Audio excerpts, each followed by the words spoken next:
E aí galera, tudo bem? Eu sou o professor André e hoje eu vou apresentar um tema para vocês chamado números complexos, tá?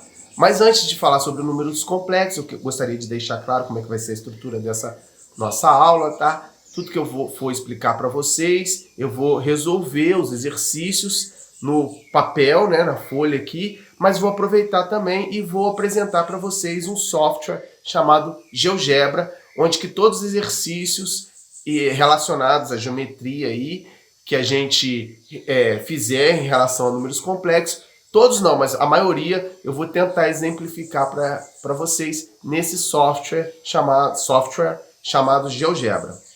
Óbvio que eu não vou dar um curso de GeoGebra, mas a gente vai aproveitar para fazer os exercícios aprendendo essa nova ferramenta. Beleza, gente? Não deixem de instalar essa ferramenta no celular ou no computador de vocês, porque aí vocês podem ir fazendo os exercícios e interpretando eles no computador. Tudo bem? Vamos lá, gente. O que seria os números complexos? Imagine a seguinte situação. Imagina que eu tenha que resolver essa equação. X ao quadrado mais 16 igual a zero. Tá? Eu vou resolver ela aqui embaixo para vocês verem como é que é. Ó. X ao quadrado mais 16 igual a zero. Geralmente vocês fazem assim para resolver ela. Ó. X ao quadrado é igual a menos 16. É uma equação de segundo grau que não precisa usar a fórmula de Bhaskara. É uma equação incompleta. X é igual a mais ou menos raiz de menos 16. Quando vocês chegam, né, nessa raiz quadrada de número negativo, vocês geralmente respondiam que essa equação não tem solução nos números reais. Isso vocês já fazem desde o ensino fundamental. Realmente, a maioria das equações todas as equações que vocês resolveram no ensino fundamental e até aqui, elas eram para ter soluções no universo dos números reais. Porém, o que eu quero apresentar para vocês a partir de hoje é o universo dos números complexos, onde a raiz quadrada de um número negativo é possível ser calculada. Beleza, gente? Olha só, esse tipo de equação, né, de segundo grau, quando vocês estão resolvendo também pela fórmula de Bhaskara e o delta dava negativo, vocês falavam que não tinha solução nos números reais, esse tipo de equação não foi a motivação inicial para o desenvolvimento dos números complexos, né? A resolução de equações, sim, foi das motivações para desenvolver os números complexos.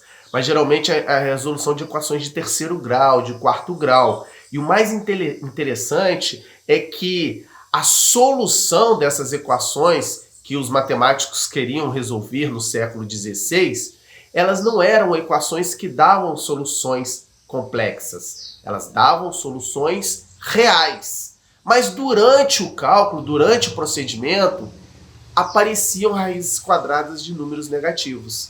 E os matemáticos não sabiam como lidar com isso. Tá? Eles não sabiam. Então eles achavam que aquele tipo de equação não tinha solução.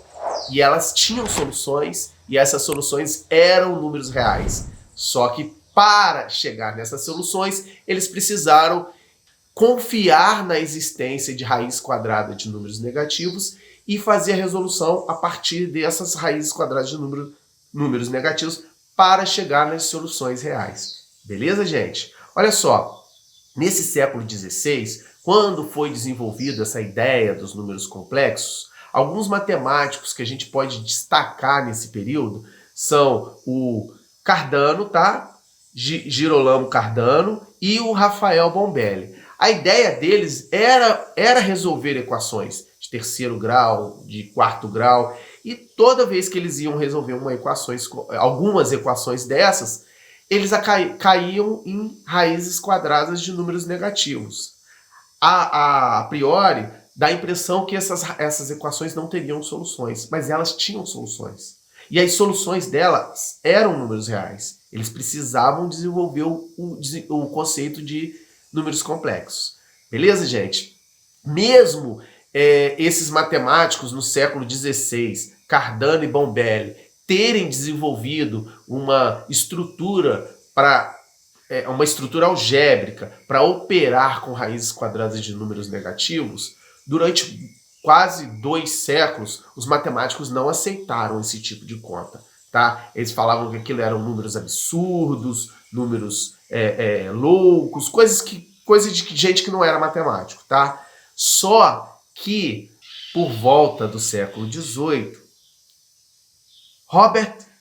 Carl Friedrich Gauss e Robert Argand foram os matemáticos que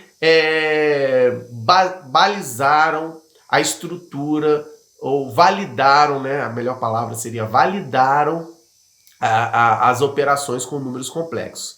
Carl Friedrich Gauss, em sua tese de doutorado, que desenvolvia o teorema fundamental da álgebra, necessitava operar com números complexos para demonstrar esse seu teorema. E sem os números complexos, ele não conseguiria fazer isso. E como naquela época ele já era o bambambam da matemática, o que ele falava era lei. E se eles falavam que isso era um número da matemática, os outros matemáticos tinham que aceitar. Tá? Muito legal isso, gente. Esses daí são os matemáticos que a gente poderia destacar no desenvolvimento dos números complexos. Beleza? Gente, olha só. O conjunto dos números complexos e a sua forma algébrica, tá? O que a gente vai considerar como números complexos? A gente vai ter um número base, tá? Chamado de i. O que seria o i ao quadrado? O i ao quadrado é uma unidade imaginária, tá? Esse i ao quadrado seria o número menos 1. Então, o i ao quadrado é igual a menos 1. Isso subentende-se que o i vai ser igual a raiz quadrada de menos 1.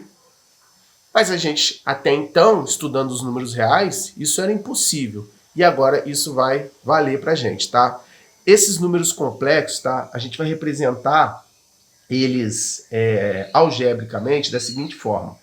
Geralmente a gente vai dar uma letra para denotá-los, tá?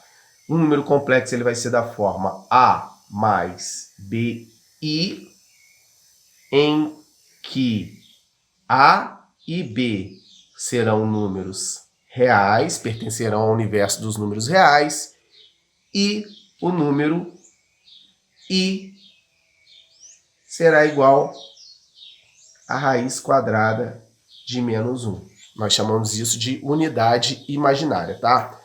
Essa parte do número aqui, o A, nós chamaremos de parte real do número. E esse número B, nós chamaremos de parte imaginária do número complexo, tá? Essa forma é o que nós chamamos de forma algébrica de um número complexo. Mas os números complexos, eles também podem ser entendidos como pares ordenados ou como vetores. Então, eu posso representar um número complexo nessa forma algébrica que a gente está falando aqui, ou posso representar ele simplesmente como um par ordenado, de abscissa A e ordenada B. Beleza, gente? Então, isso daqui é uma representação diferente para esse mesmo número complexo aqui. A gente chama isso daqui de representação analítica, e esse primeiro aqui, esse de baixo, a gente chama de representação analítica, e esse daqui de representação algébrica, gente. Então, olha só, gente. Para a gente exemplificar essa ideia de números complexos, né, eu vou colocar alguns exemplos aqui para vocês, tá? Exemplos, tá? Vou colocar alguns números complexos. Vou colocar 3 números complexos aqui, ó, para a gente poder exemplificar. Eu vou colocar um número complexo Z1, que ele vai ser 3 mais 2i. O número complexo Z2, que ele vai ser menos 4i. E o número complexo Z3, que vai ser simplesmente 5, tá? Aqui ele poderia ser representado na forma analítica como 3, 2. Aqui ele poderia ser representado na forma analítica como 0,-4, e aqui ele poderia ser representado por 5,0. Ou seja, aqui eu tenho a parte real e a parte imaginária. Aqui eu não tenho a parte real, que é 0, mas tenho a parte imaginária, que é -4. Parte imaginária é sempre a que acompanha o i, tá, gente? E aqui eu tenho a parte real, mas não tenho a parte imaginária, que é 0. Com isso, a gente percebe que todos os números reais acabarão sendo considerados como números complexos também. Então, ou seja, como z, esse exemplo aqui do Z3, ele é igual a 5, e a gente sabe que 5 é um número real, todo número real será também um número complexo. Beleza, gente? Aqui a gente tem, ó, no primeiro caso, a gente tem a parte real 3 e a parte imaginária, que é o B2. Aqui eu tenho a parte real 0, A igual a 0. E aqui eu tenho a parte imaginária, -4.